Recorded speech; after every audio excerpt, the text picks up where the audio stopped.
Welcome to HealthPod, your self-development hub on mental health, psychology, and spirituality. We have fucked up as a society. I had this very good friend. In the beginning of COVID, we lost him. Suicide? Yeah.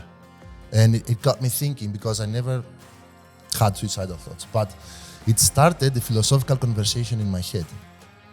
And honestly, clearly philosophically, I was starting to lose the conversation. Like the arguments were more in favor of than instead. It gave me a lot of perspective on, like, I had it in the back of my head, but I couldn't really say I was suffering from depression. But apparently I was. And now I knew. You're 3 days in bed, you don't even get out of bed to like have a shower or like cook a meal.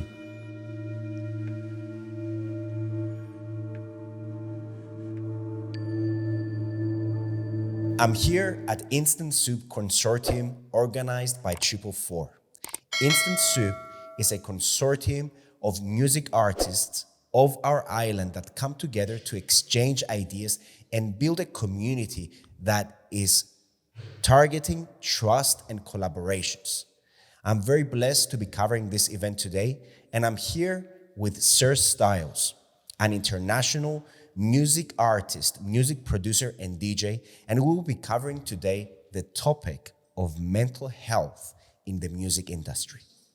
I'm Dr. Stephanos Ioannou. I'm a psychophysiologist. I specialize on stress and anxiety and couples relationships. So join us on this amazing discussion that we'll have today with this amazing artist. Yeah. Welcome. Thank you for having me. Welcome. How long have you been working in the music industry? How long? By myself, like I started when I was 11, 12 years old. I got really into the industry, I guess, 15 years ago. When I like really started making music and like really putting myself out there, not just chasing a gig or a club to play. All right. How did you, because in psychology, something that usually comes up is that many people are afraid of public performance or public speaking or being in front of a crowd. Did you ever have any difficulty or did you experience stress or anxiety performing in front of a crowd? Other than the stress you get every time right before, the nervousness, okay. No. I don't know if it's something I had naturally or because I started dancing when I was 7 years old. So I think I was already in a like performative type of environment from a very young age without realizing it back then, but I think it helped pave the way. Yeah, and like it's strange that we start with this because one of the main things people know me for is my performance on stage, not just my songs or how I DJ and stuff. So you dance as well on stage. Whoa, I love that. Well, dance is such an amazing form of expression. And there's a saying by some African shamans that says, if you're anxious or if you're depressed, they ask you, when was the last time you danced? When was the last time you sang? When was the last time you've been in nature? So. Yeah. I suppose definitely just expressing what you have inside of you with some nice movements and performing for a crowd, that's amazing. It is. It's kind of a superpower. I have this, the feeling I have is like when you're a kid and you're alone in your room and you're blasting music or we watched MTV and we were dancing to the music videos or to the songs we liked and jumped on the bed and stuff. So that's the feeling I still have when I'm in the booth playing music. So it's like I'm by myself and I'm having the time of my life, listening to my favorite songs and all that. And it really helps having a unique performance because you are yourself, and that's important in life generally, obviously. But like when you're performing as well, when you're doing something, when you're out there and you want to get a message out, you want people to see you for what you're doing. It's important that you have something that is your own, it's unique. Plus it helps you connect with yourself, right? Yeah. So that's amazing. Now, let's go a little bit deeper though in this topic, because I understand that as entertainers, as music producers, you're usually under a lot of stress. And you might find yourself sometimes becoming disembodied, like disconnected from your true nature as humans, because you work irrational hours, let's say, that are not aligned with the sleep and waking cycle of normal people. How do you cope with this huge fluctuation? Do you cope? Most times. I still find difficulty, but luckily the last bit over a decade, a lot of new ideas and let's call them systems have been discovered and implemented for people who have heavy schedules like that. So for example, I know of very big international artists who have their own time zone. So they've decided that this is the time zone they live in, so what time they go to sleep and what time they wake up. So no matter which country they're at, or which actual time zone they're at, for them, if they are, let's say, in an American time zone, when they are in Europe, 2 p.m., it's the time they go to sleep, because that's the time they go to sleep. When they have to wake up after 8 hours, they go to work. So if they are somewhere and at the time they're supposed to be sleeping, they have to DJ, then, I stayed up 2 hours past my bedtime. Nice. Now I go back to sleep. And other things. Plus, thankfully, again, in the last 10, 20 years, a lot of nutritional assistance has been found, like with vitamin D and magnesium that helps with sleeping and helping relaxation, having your digestion and your whole system healthy. Plus, working out, which is very important, especially for touring artists, because flying is a major issue on the body. It takes a lot of weight. And it doesn't matter whether someone flies for an hour or 20 hours. Most of the damage is done between takeoff and landing, the change of pressure. That's one of the reasons why cabin crews are not allowed to fly too often. And we know today of DJs that in the summer fly more than pilots and cabin crews. The most heavy toll is on the circulation system. So a lot of artists who travel heavily have cardio as a basic thing in their daily routine, because it's important. There have been many stories, especially between the 2000s and in the 2000s, of artists or like people in their teams, tour managers, photographers, light crew, that had problems and had to stop because of the effects of flying on their body. And that's basically when all these issues started to like really get discovered and thankfully very quickly dealt with. This is really insightful what you're sharing with me right now. And it takes me back to a conversation that I had with a neurosurgeon friend of mine that was basically working all night. Your schedule is like neurosurgeons at the end of the day.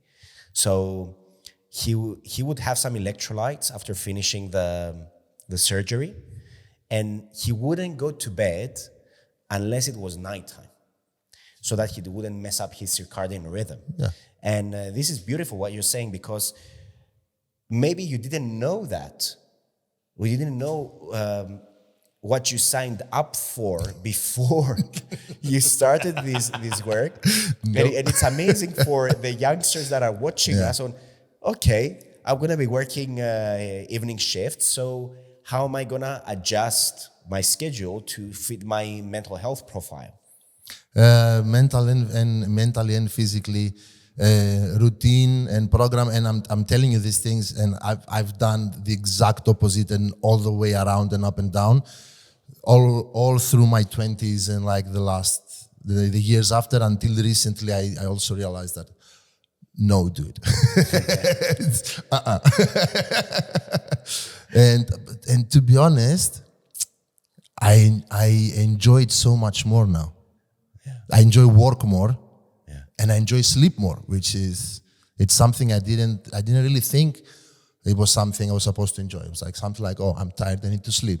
Or I need to reboot my brain for a bit. I've been on the studio for too long. I need to like have a nap, restart, and go at it again. No, it's like there is actual enjoyment in sleeping, and sleeping like well. Absolutely. Like athletes say that the most important thing when it comes to their performance is their sleep. It's not their nutrition or their work schedule. Sleep is number one, and we live in a society that most of us were sleep deprived. And this is possibly one of the major issues that we have when it comes to dementia, Parkinson's, Alzheimer's, mental health issues. So it's like an additional stress, because during that time, your body reboots, it recycles all the negative hormones that you acquire throughout the day, and you detoxify. So I'm glad that you've kind of found a solution in regards to this vital problem when it comes to performing evening shifts. But in your opinion, what is something that maybe it's needing of attention in this time? And it's something that you haven't solved, or you would like to solve as an ambassador of music producers? I guess the number one thing would be some stigmas and taboos around the work. Okay. Like being an entertainer, being a musician, or working nights and these things. And at the same time, some stigmas and taboos about some serious mental health issues that are stopping people from asking for help, which doesn't just apply within the music industry or the electronic artists. It's everywhere for everyone. And was there a time, and sorry for interrupting, was there a time in your life that you seeked professional assistance? Yes. So COVID. Okay. Strange times. But, okay, I'm going to go on a little tangent here. I had this very good friend, amazing kid. And in the beginning of COVID, we lost him. And Suicide? Yeah. And it got me thinking, because I never had suicidal thoughts. But it started a philosophical conversation in my head. And honestly, clearly, philosophically, I was starting to lose the conversation. Like, the arguments were more in favor of than instead. So I spoke to a mental health professional I know personally, and I told them, I'm having this conversation in my head, and this thing is happening, and I'm not going to bullshit myself. It became a weird situation in my head. And they told me, yeah, most people who have this conversation, usually the winning side is the side for it. So I said, okay, before I kind of argue myself into harming myself, I should go see a doctor, a psychiatrist. And I did. And I did also happen to know a few people, like I said, in the mental health department. So I started looking at what they're doing, because they're friends of mine. So I can ask them what to do, or can I visit your things like that. It doesn't really work really well that way. But I was looking at their work. Mm-hmm. And I had this friend from Greece. He was the president of the Positive Psychology Organization of Greece. Tassos Talikas, a great guy. Unfortunately, we lost him to cancer literally 2 weeks ago. And so happened, my psychiatrist also was quite in favor of this way of treating mental health, which for me was helpful. If I had to go the other way and start digging into what's the problem and why do you feel like that, or what makes you feel bad, and what's the trauma, and then that could have actually me be digging my own hole. When looking into the solutions, so what makes you feel better, what improves, what lessens your stress, and what takes you out of a depressive mood, it was what I needed. It was the key for me, and helped me. So it gave me a lot of perspective on I had it in the back of my head, but I couldn't really say I was suffering from depression, but apparently I was, and now I knew. I think everyone during COVID possibly was suffering with depression. Yeah, for me it was way before COVID, but it became very apparent and very intense, with the symptoms and everything, very intense, because you lose everything, and then you're 3 days in bed, you don't even get out of bed to have a shower or like cook a meal. And then you're like you used to think it's hangover and like, oh, I had a very long weekend. I toured a couple of cities and like the flight's messing with me. But, you know. Is there a fear that it might come back? I don't think it ever leaves. Oh. I think it's always there, and you work every day. You cope. You do the best you can. Thank you for sharing that. Yeah. This is a really strong message that you're giving to the world, and but through your words, and many things will be shifting. Now, it makes me wonder whether this positive psychology approach that you followed, because we had an initial discussion off record before we started recording. Could this positive psychology and your own personal path made you more conscious in the way you're approaching composition when it comes to music? And is there a project that is a conscious project? Because what I mean, we hear many songs saying booty, buns, anacondas, and all this objectification of women or the human body. And I find music as a way of allowing you to dig deeper within yourself, understand yourself, and also pass down to you many positive messages. Because for me, music is magic, is what moves the world, and we need more of that. Music is expression.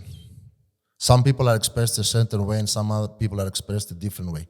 We love the booty songs, don't get me wrong, but...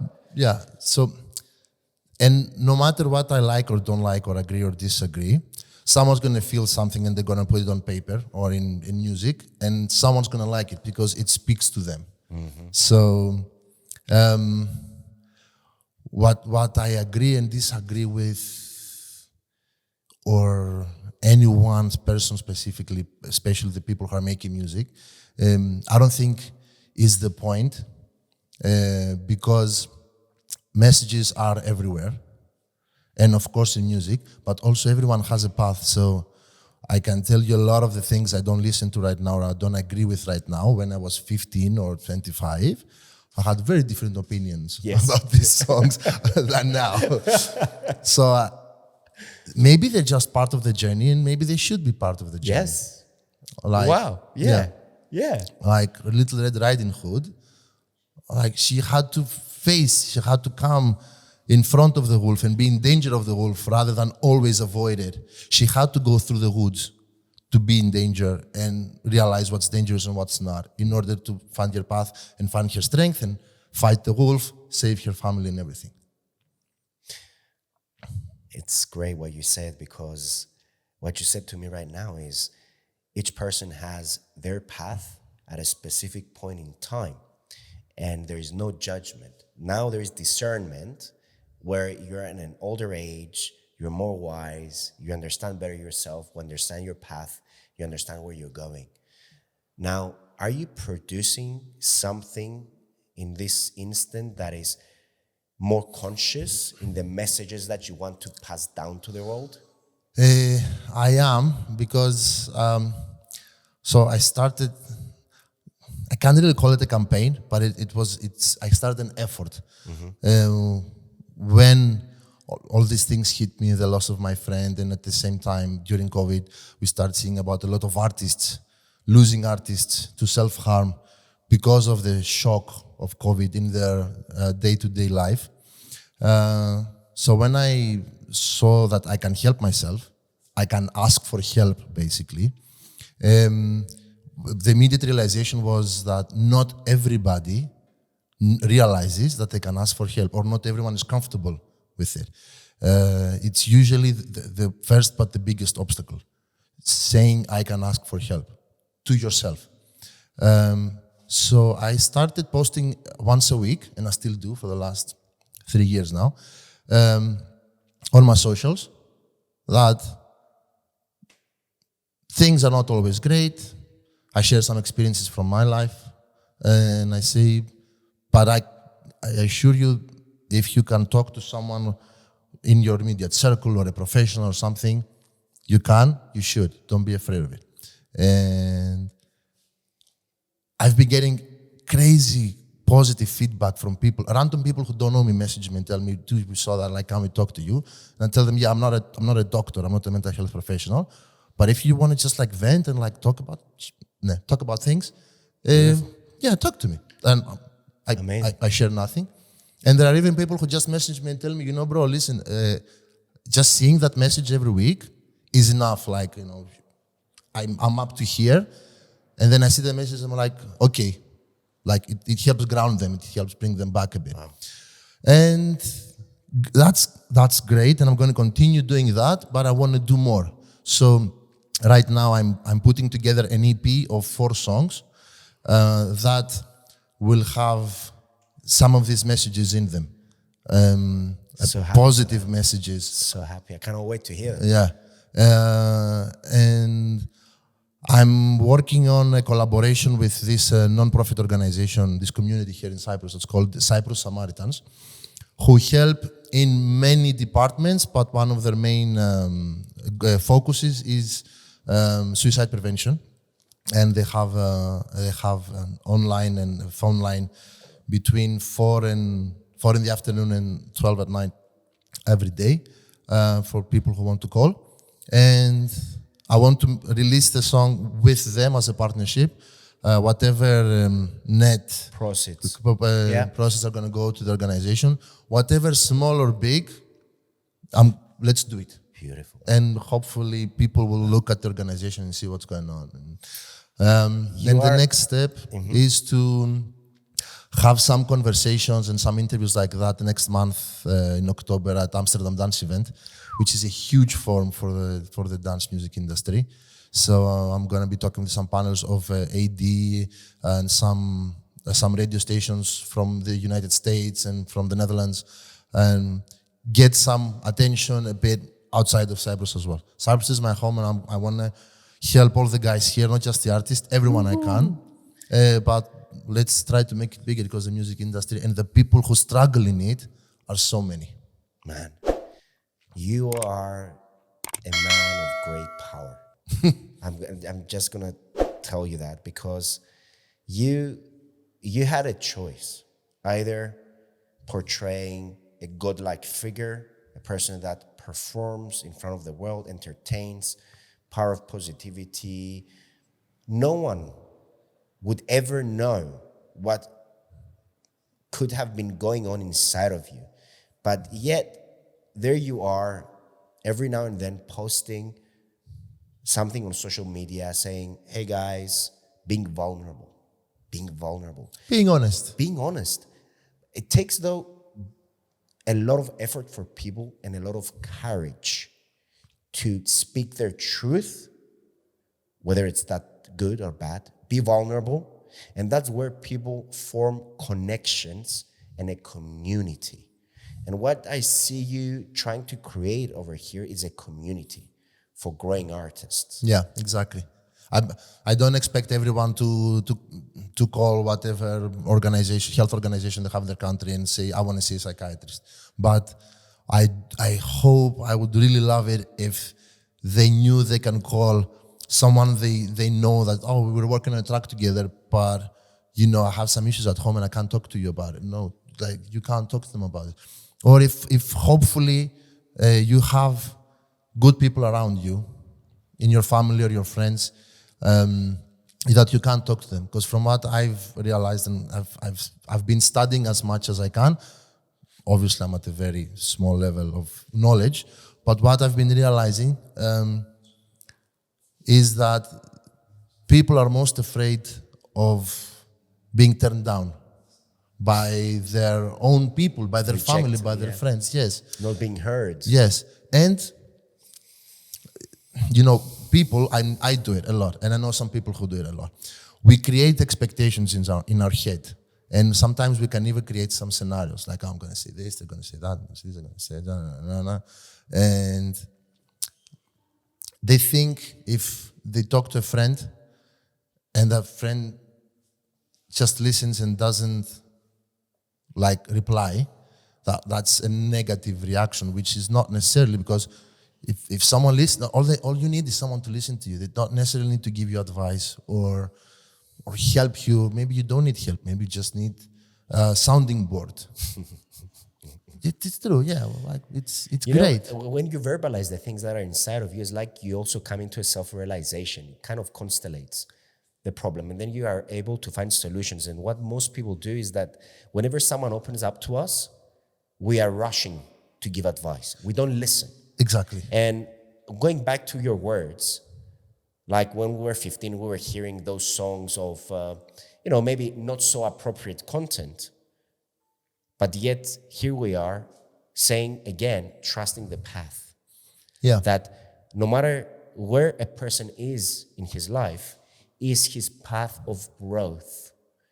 If they ask us for our opinion, which does not necessarily mean that it is right, it's good to express it in a way that it's not imposing our ideas on the other person. As an opinion, not a fact. Exactly. As an opinion.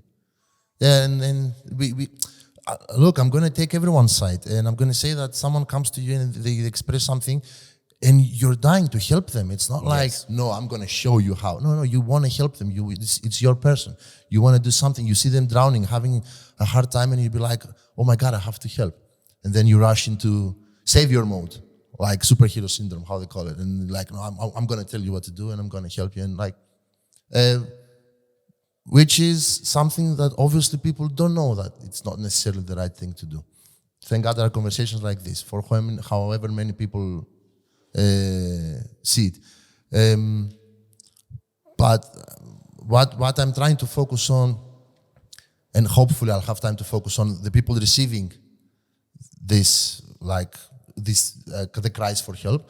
But I want to focus on people who want to ask for help, that they should not be afraid of it. And like if they have this type of relationship, they can even say, you know what?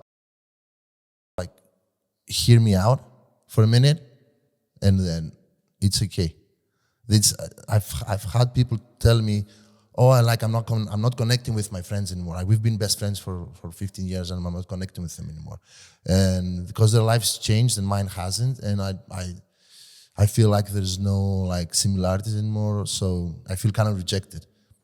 And my question was, so you try to speak about your interests, or you try to say, guys, your life's changed and mine has been a bit like stuck, let's say, for whatever reason, and they rejected you. And they told me, no. See? I didn't say anything. Yeah. And no. So I said, talk to your friends, man. Come on. Build the connection. Yeah. Be honest. Yeah. Be honest. Trust that they love you, that they're your friends. I mean, 15 years. I'm sure they've noticed that their lives changed and like yours has differences. They're still your friends. So I don't think there is rejection there. On the contrary, I think there's more love. Now, there are many things right now coming into my mind, hearing you speak. On one point of view is our lack of trust. Our lack of trust because as children and our attachment styles, whenever we opened up in regards to our problems to our parents, they have never provided a safe space for us to express, to be heard, for our emotions, for what goes on inside of our mind. Most of the times what we received was criticism, their trauma being projected onto us. And this has created either an avoidant attachment style where I would not open up in regards to my emotions because I will not receive safety and what I want to receive, or an anxious attachment style in which I'm oversharing my life to be loved. So there is usually this dichotomy when it comes to society. The second thing that I'm thinking, hearing you express the things that you express, is that most of us as men or as women, we come with a baggage. First of all, hearing you speak, I'm thinking, this man is very close to divine masculinity. He's honest. He's vulnerable. He's has a mission to help others, to uplift others. He's secure. Of course, we're all work in progress. Yeah, none of us is complete, but at least you're heading in happy, because what we're facing in modern day society, despite our connections with other men, because Most of us, we might have not had a father that was present to give us emotional attention, to be present in general. We do not know how to approach other men. We need to, as if most of us, we try and put this mask on, especially when we were doing that when we were younger, or portraying this model of masculine toxicity. Now, on the other end, we have women that are not trusting men because they have their own father wounds.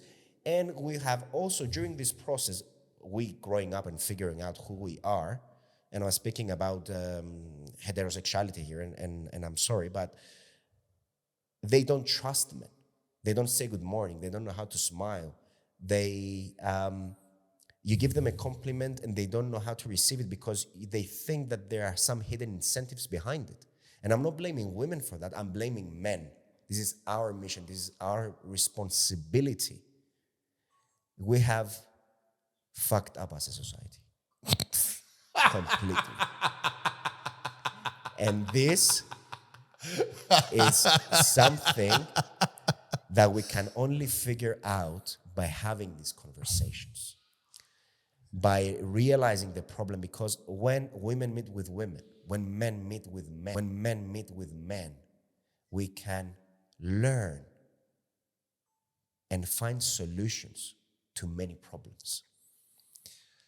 And this is why conversation and community, what you're trying to build with your people, with your tribe, is so essential. And I'm very grateful for what you're doing. And you're an example, not only to other people in your industry, but also to mental health professionals, to CEOs of executives of Forex companies, and to the rest of the world. That was a lot. And it's definitely more than I can chew. I really do hope and that parenting has improved. I think it has to be honest. I think it has, thankfully. But it has also put a lot of pressure. Yeah. Because the system is not in place to support parenting. The only way I can surmise and a reply to what you're telling me, again, I can only speak for myself. The person you see in front of you now is not this person 10 years ago and 15 and 20 years ago. So a lot of the problematic characters you described, I was at one part of my life or the other. Yes. I got here. Same here. I didn't manifest, I got here. So for us who have made the realizations, I think the best thing we can do is when we see that in front of us, not to judge. You said something about judgment earlier, and I wanted discernment. And I want to tell you, judgment serves no one, other than courts of law, serves no one. Not the person judging, not the person being judged. So when we see that, we can say, oh, so that's the part of your path you are at the moment. And if you can, help, offer any type of way to that person that will help them improve. And if they want to accept it or if they ask for it or whatnot. Because otherwise, it's a slippery slope. We ourselves trying to help, trying to improve the situations, I think we'll get locked into fights that are not beneficial. Productive for the person we're trying to help or for ourselves. Or for another person that we could help and maybe we're losing time on someone who's not ready, because maybe sometimes someone's not ready. Because it's that part of their path. That's where they are at the moment in time. So it needs to be, the improvement is coming. It's not there. I think being hopeful is important, because being hopeful is what keeps you in the struggle. Keep fighting, keep helping, keep trying to achieve things. If you lose hope and society is fucked up.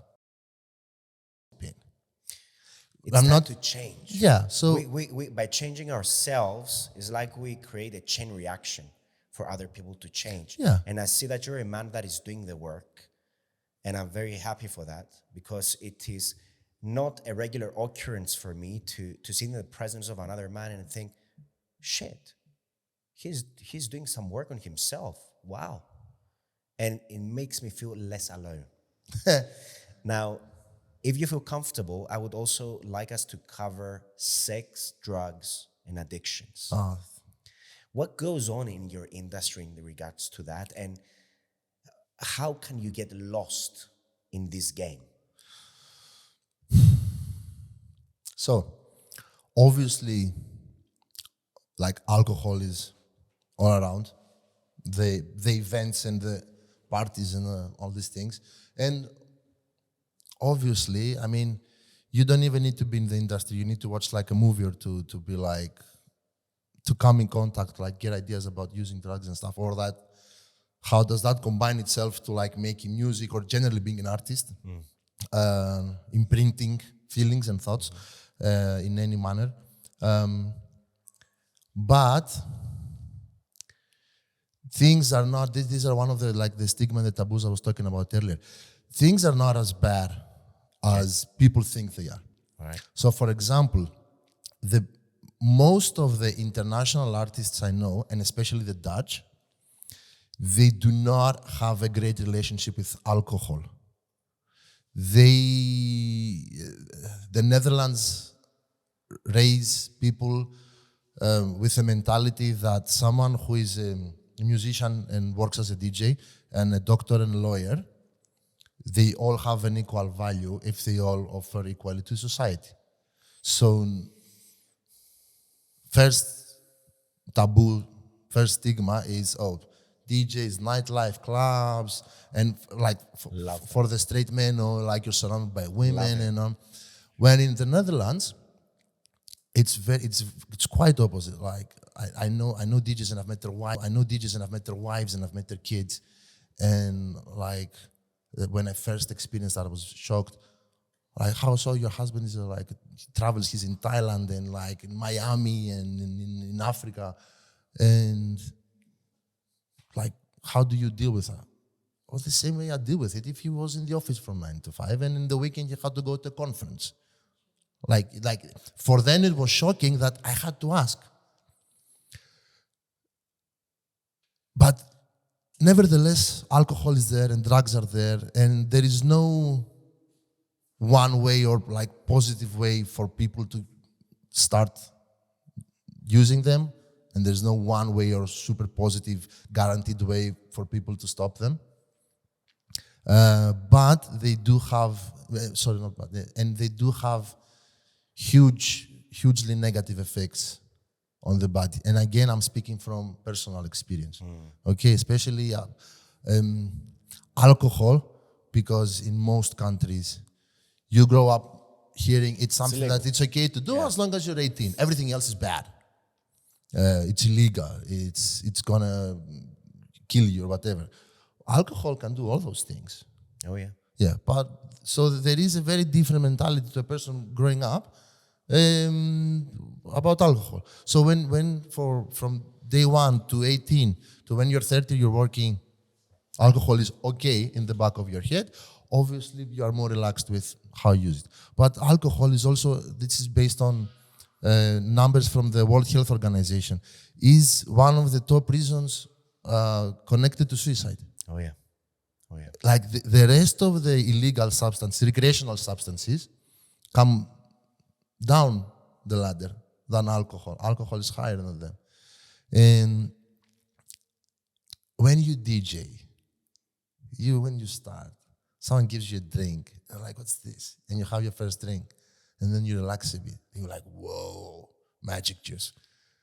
And then you have 3-4 hours, and you had a few drinks and a couple of shots, and like, inhibitions have been relaxed, and you're doing things in your set that you didn't do last week or in another set, and you're like, oh, that's a cool idea and stuff, and you start to inevitably, again, speaking for myself, make connections there which are not necessarily there. So you think, I had a few drinks and I relaxed and my inhibitions fell, and like, so like I'm more creative and I'm doing things different and I'm more relaxed. And sure, you're more relaxed in the beginning, But that's not the reason why you had the ideas. It's not the reason why you tried something new or whatever. But you make that connection. And then that connection becomes a very unhealthy thing because like, oh, I'm going to have some drinks and I'm going to do some tricks. And it's not that. And so that's the reality of it. It's not that we want to go to stage and down the bottle of tequila and show off to the people and pour drinks in their mouths and like, oh, I'm the man and all that stuff. It's something that it tricks itself and gets behind you and it's there. And when you get there, you don't even know like how, when. So it's dangerous and it's so sweet, like it's so tempting. And it's a very hard thing to get away from. I can tell you stories about other substances which I haven't had in relationship with, so I can't really speak for myself. But they are very similar to the stories I've experienced with alcohol. All right, thank you very much for sharing. Actually, this is very insightful. And just from a therapist perspective, dosage makes the poison most of the times. So if we were gonna have, if we had the discipline to try to experiment with what exists in nature with a form of measure, then that would be great. Alcohol was never present in the ancient times all year round. They used to consume it once a year, but we consume it throughout the year. So we've lost the ancestral knowledge. We've lost the way of using, let's say, our drugs for our benefit. And this is another story potentially for another podcast. And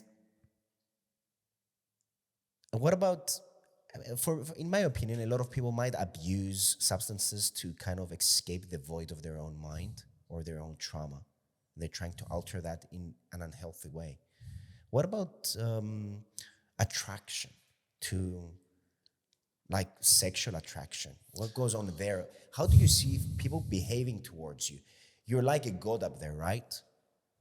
You get a lot of attention. Center of attention. I'm not sure about the word God, but center of attention is definitely. It's people get mesmerized, right? Yeah, but it is as fleeting as a breath. Like I can't tell you the times I've been on the stage playing, and let's say there is a girl eyeballing me, and I'm saying girl because I'm a straight guy, so I'm sure there might have been guys as well, but I wouldn't notice because obviously I was looking at the pretty girl. And she was eyeballing me like for the whole hour, and I was like, okay. I finish my set, someone else comes on, I get off stage, take off the sunglasses, because I DJ with sunglasses, I'm guessing. It's part of the information that people don't know. I take off the sunglasses, wouldn't even look at me. You lose the godliness like that. Again, as a straight guy, when I'm DJing, if there's a number of girls there like giving me so much attention, it does make some chemicals like overproduce, and I do act differently. I act differently. I have to say, I never do a bad job. I never compromise my job because I don't have enough people in the room or it's most the guys, whatever. That doesn't matter. Like the good energy, the people who are there are dancing, whether they're 5 or 5,000, you give everything every time. But yeah, when as a straight guy, when I see some girls there and they're giving me a lot of extra attention, it does make me like feel and act differently. But it's magic. It's a fable. Like you leave the stage, it's gone. You don't exist anymore, and you realize that. I think that's healthy, though. Oh, yeah. It's healthy because in a way your vasopressin goes up, you receive a validation or a reward, so your dopamine goes up. But also, what you give back in exchange is a better energy output. So it's a motivation. And I don't consider it necessarily bad, gaining this form of attention. But the thing is that always the things that we need to ask ourselves, where does my ego stand? Whereas how am I going to abuse this power that I'm feeling right now? So you are a magician at the end of the day. With music, you are a shaman, but you need to help people kind of a way to heal. But during that process in which they are vulnerable, you shouldn't take advantage of them. Exactly. You're there for them. Exactly. Like one thing I always say is like, don't play music for people to fall in love with you. Play music for people to fall in love with each other. Because they go out and they meet and they talk and they kiss and like, you know. Beautiful. So the thing that happens when, like I described, when you're off stage and then the magic like disappears, I think it's great because it grounds you. Because if you're DJing in any way, you're having all that attention all of you, and then you have the attention from whoever sexually you like, and they give you that. If you get off and that like continues, then it's going to amplify and build up. And yeah, I think our egos are going to explode. Oh yeah. And I don't think that helps anyone. Because again, there was a time in my life where my ego was like way up there, and I wasn't my best self. I wasn't treating people the way I should be treating them. In normal circumstances, not just work or DJing, like generally in my life. And when it all came crashing down, because it does inevitably, that was a big fall. That hurt a lot. I hear you, brother. I hear you. Well, from the bottom of my heart, I would like to thank you for sharing this so valuable information and your insights and your wisdom about life with us. If you have enjoyed this episode, please do not forget to subscribe to our YouTube channel and also follow this amazing guy on his IG account and also follow his work. Thank you so much for watching this episode. It's been an absolute pleasure filming it for you guys. If you like the work that we are putting out into the world, please make sure you like this video and you subscribe to our channel. It really helps the work that we do. And if you would like to follow our journey on our IG account, as well as learn more about our services, we provide everything for you in the description below. Thanks for watching.